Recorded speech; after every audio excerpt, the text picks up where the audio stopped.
चिनार valley एक खूबसूरत और शांत पहाड़ी गांव जो ऊंचे पहाड़ों, हरे भरे पेड़ों, बहते झरनों और ठंडी हवाओं से घिरा हुआ था, अपनी सादगी और खुशनुमा माहौल के लिए दूर दूर तक मशहूर था।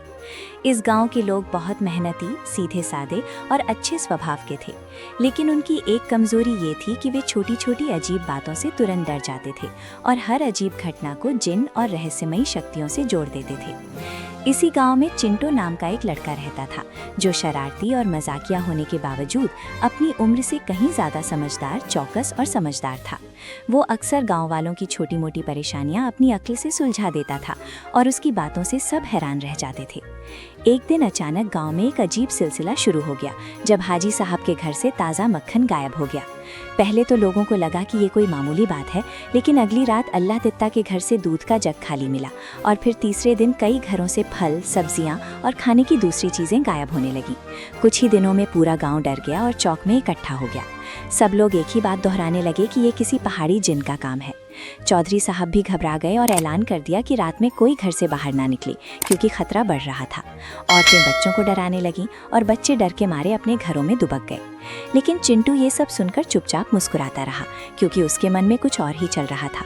उसने सोचा कि अगर ये जिन है तो ये सिर्फ खाने पीने की चीजें ही क्यों चुराएगा, इसमें जरूर कोई राज होगा।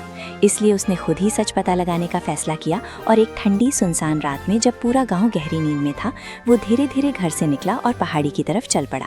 आसमान में चमकता चांद, पेड़ों की सरसराहट और दूर से बहते पानी की आवाज माहौल को रहस्यमयी बना रही थी। चिंटू एक बड़े पेड़ के पीछे छिप गया और सब्र से इंतजार करने लगा। कुछ देर बाद झाड़ियों से सरसराहट की आवाज आई, जिससे एक पल के लिए उसका दिल तेजी से धड़कने लगा, लेकिन उसने हार नहीं मानी और ध्यान से देखता रहा। वो देखने लगा। अचानक उसने देखा कि एक मोटा दुबला पतला बंदर दीवार पर चढ़कर बड़ी सफाई से एक घर में घुसा और मक्खन का बर्तन लेकर बाहर निकला। ये नज़ारा देखकर चिंटू अपनी हंसी नहीं रोक सका और धीरे से बोला कि ये वही जिन है जिससे सब डरते हैं।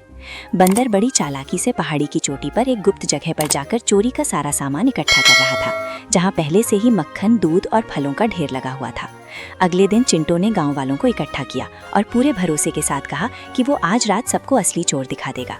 हालांकि लोग डरे हुए थे, लेकिन जिज्ञासावश वे सब उसके साथ जाने को तैयार हो गए। रात के अंधेरे में सब चुपचाप पहाड़ी पर जाकर छिप गए।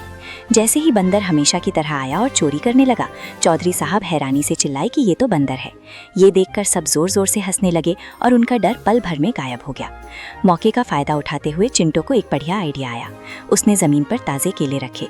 बंदर की नजर जैसे ही केले पर पड़ी, वो सब कुछ भूलकर उसे खाने लगा और उसी समय चिंटू ने उसे आसानी से पकड़ लिया। कुछ लोग गुस्से में उसे मारने गए, लेकिन चिंटू ने तुरंत उन्हें रोक दिया और धीरे से समझाया कि बेचारा भूखा था, इसीलिए चोरी कर रहा था। अगर हम उसे खाना देंगे तो वो खुद ही चोरी करना छोड़ देगा। चिंटू की बात सुनकर सबको एहसास हुआ कि वे डर के मारे बिना सोचे समझे गलत नतीजा निकाल रहे थे। इसलिए उन्होंने गांव के किनारे बंदर के लिए एक जगह तय कर दी, जहां उसे हर रोज खाना दिया जाने लगा। बंदर भी खुश हो गया और उसने फिर कभी चोरी नहीं की। कुछ ही दिनों में गांव का माहौल फिर से खुशनुमा हो गया। बच्चे खेलने लगे, लोग हंसने लगे और चिंटू की समझदारी और दयालुता की मिसालें देने लगे। चौधरी साहब ने सबके सामने कहा कि आज हमें ये सीखने को मिला है कि हर अजीब चीज को जिन या भूत समझ लेना नादानी है, बल्कि असली ताकत समझदारी, हिम्मत और दयालुता में होती है। चिंटू ने मुस्कुराते हुए कहा कि अगर हम डरने के बजाय सोचें तो हर समस्या का समाधान आसानी से हो सकता है। इस तरह न केवल चिनार घाटी में शांति लौटी, बल्कि लोगों की सोच भी बदली और वे पहले से ज्यादा समझदार हो गए। इस तरह की मजीद स्टोरीज देखने के लिए हमारे चैनल वायर स्टोरीज को लाइक एंड सब्सक्राइब करें।